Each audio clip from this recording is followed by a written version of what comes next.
sandwich shop in Tyler. You should go if you like sandwiches. I'm trying to figure out my camera setup for when I go to Indiana in 2 weeks. Oh my god, 3 weeks.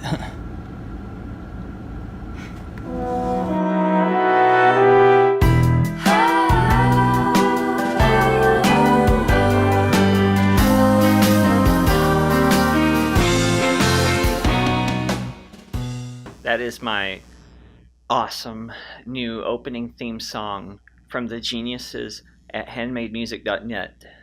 Not yet. Handmademusic.net is Anne and Sarah, who are really awesome, and they do a really great job. They are professional musicians. I gave them some ideas, some leads to play off of, and they just knocked it out of the park. And you're also going to want to stick around because the outro is written by them too. I would like to tell you to go to handmademusic.net if you need a song for your YouTube videos, for your vlog, for any number of things. They can write and perform and record really great songs. You may notice a few different things around me, and I'm just experimenting with locations, and today's theme is location and its importance in art, and not just in your picture looking cool. This isn't just about finding the cool abandoned house or the awesome cityscape. This is about meaning in your location and what your location can offer you. But there's a deeper aspect to location that not only will discourage some people from taking photos or being as active or complete as they can be, but also can lull you into a sense of complacency and unimaginativeness, because let's say you live somewhere that's just rife with the best photographic locations, like New York City, for example. I come from East Texas. I come from Kilgore and Longview specifically. These are tiny towns. These are not even tourist traps, although there are a couple little touristy things here and there. People who grow up here, like many who grow up in small towns, are not super into it. There are various things in a photograph that are deeply important philosophically and visually, and obviously have different genres of photography. You have landscape and portrait and things like that. So one of the things that people don't realize is that landscape or location or place matters a lot for portrait photography, as well as many other things. And another genre is documentary and the human condition and things like that. And an important part of that is location. Let's say you're documenting like Sebastian Salgado, like some poor put upon population of people who have been poisoned with pollution. And that was very alliterative, wasn't it? And that location is important. Let's say you're like Richard Avedon and you're documenting the people of the American West. People like Vermeer were in the same village their whole lives, and they painted scenes from that village, and it was very important to them, and that was a major contributor to their work.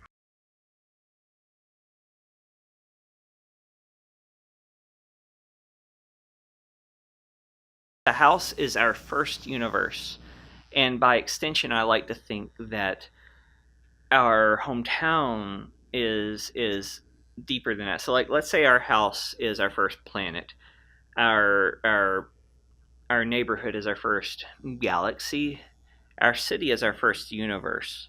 And for small town people, to me, you get a sense of imagination and wonder, and you learn how to see things in what other people don't see things in.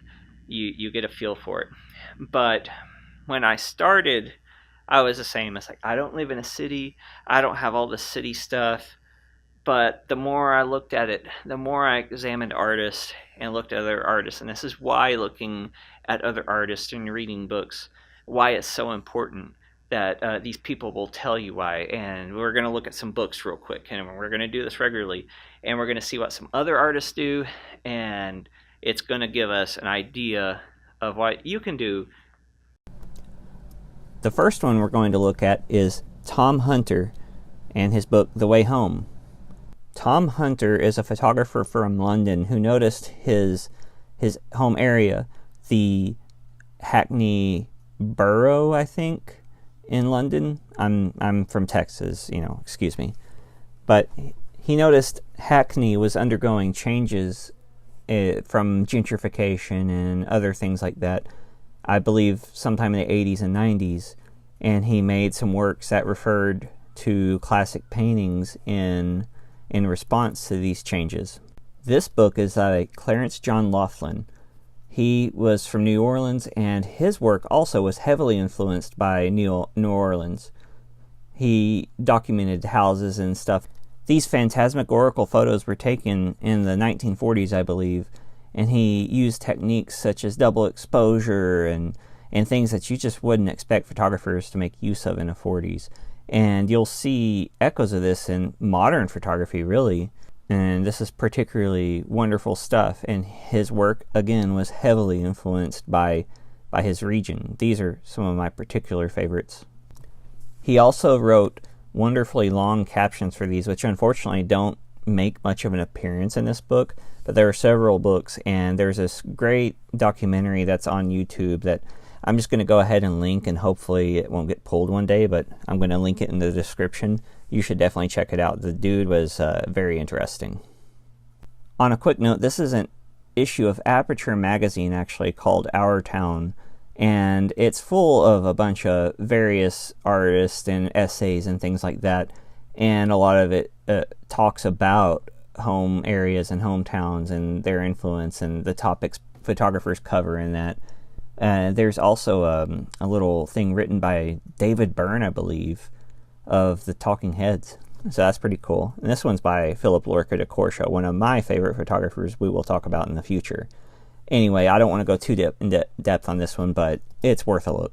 This is a splendid book by the genius Rebecca Solnit, filled with essays called As Eve Said to the Serpent. And it explains, as the cover says, gender and landscape, and it just makes you think all kinds of great things you would never have guessed. It expands your idea of what landscape photography is, and it's filled with some great art too on top of everything. And if you want to just blow your mind and get a deeper understanding of this, you should definitely check this out. Also, you should pretty much check out anything Rebecca Solnit writes and her tweets. This is the book Cape Light by Joel Meyerowitz. It includes the work he photographed over a couple summers in Cape Cod, and this was my introduction to contemplative color photography, the kind that sprung up in the 70s, and we'll go into that in another episode also. This book is filled with what you might call the banal, the boring, the stuff that you look at and you wonder why the heck these people would take this photo. And the more you look at it, the more you understand, the more you see the color and the changes and the subtle changes between so many of these photos that are taken in the same location, but at different times of the day and year. But this is a phenomenal book and will help you understand a lot of things about contemplative photography and how the landscape can influence your work and say things that are beyond, oh, this is pretty. This book is by a regionalist painter named George Alt, who is kind of overlooked for a long time, and the regionalism movement was pretty short-lived anyway. It's probably one reason why this artist kind of was forgotten about for a while.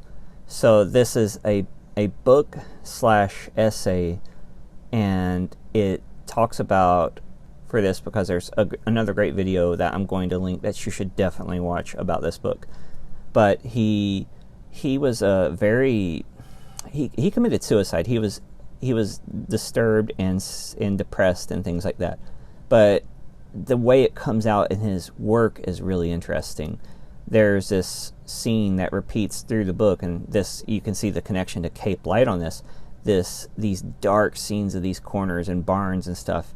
The writer Alexander Nemerov, I believe, had this great thing about how he had created this world separate from the dark times, and that really hit me, because I'm doing that some in my work. I'm creating this alternate reality that plays concurrently to today's world. And speaking of creating an imaginary world based in the real world, or an imaginary interpretation of the real world, is Nancy Rexroth's stellar book Iowa, which was released in the 70s and also heralded the toy camera in art. These photographs were not really, I don't think they were taken at all in Iowa. I think they were around Ohio or some other Midwestern area. And she took these over the span of a while and of several years and compiled them into this book that was out of print. And the original version of this book was out of print for decades. And I was lucky enough to see one at a college library, and it was really cool. And they just re-released this through University of Texas Press recently. Also recommended. Has an opening essay by Alec Soth, another great photographer who, on the more documentary side of things, will make you think quite a bit about location and geography and how it affects the people and social issues in photographs. But I love the imaginative, hazy takes on these photographs. I think the next thing you should see is a little field trip from my home area where I went out with my friend Danny, and we tried to show you kind of a night out in East Texas. This is quintessential East Texas to me. Like, you can't go to the interesting places because some kids went there one time. Nothing happens in churches. What are you talking about? Brick streets and all that stuff.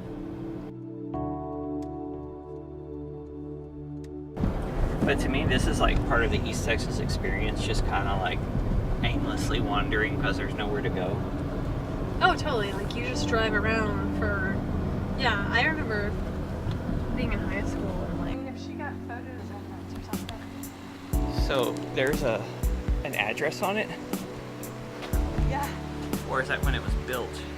Not sure. Pennywise is down here. So... Yeah, I would want to not do it when... Like, I'm not the type of person who wants to get arrested making a photo.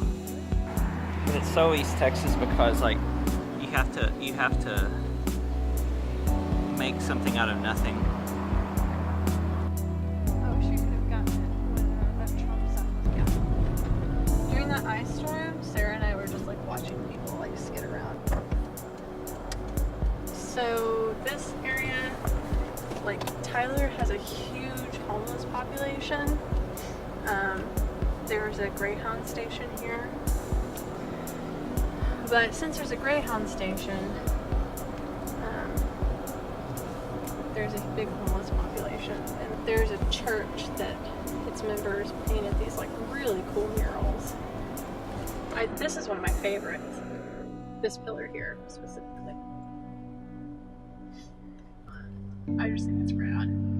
That's really nice. Yeah, I mean it's actually like a pretty good painting. Like, Yeah, that is. and like the little swallowtails, do you see at the very top where it says Carpe Diem? Oh, yeah. With like the window. It's just really cool. That one too. Like the roots of the flowers and stuff. When they were actually painting. Yeah. So I'm gonna go around with people. East Tex Brewery. I really like. Used to have like a book about him when I was a kid and stuff. That's cool. Like, Stuff like that, I mean, I feel like people can get too much of that.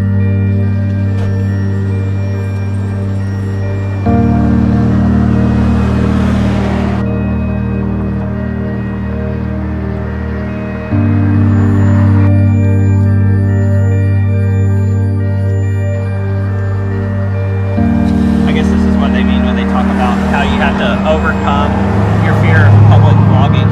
yeah, because Madison would like wanting to. Yeah.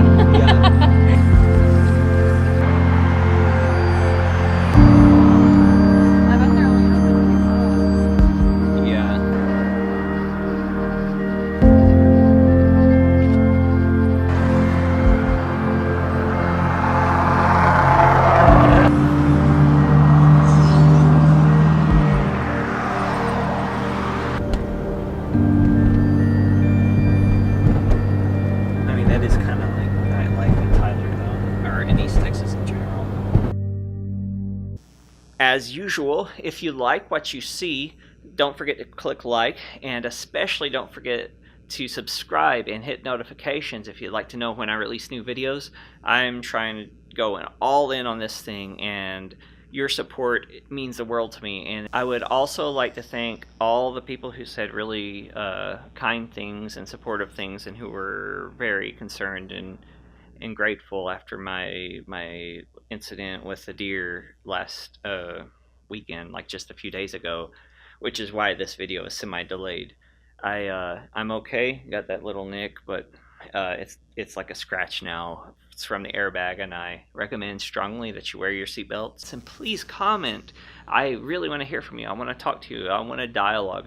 Tell me what you want to see on here. If you had wished I had covered something in this video, please let me know. I would love to talk about it.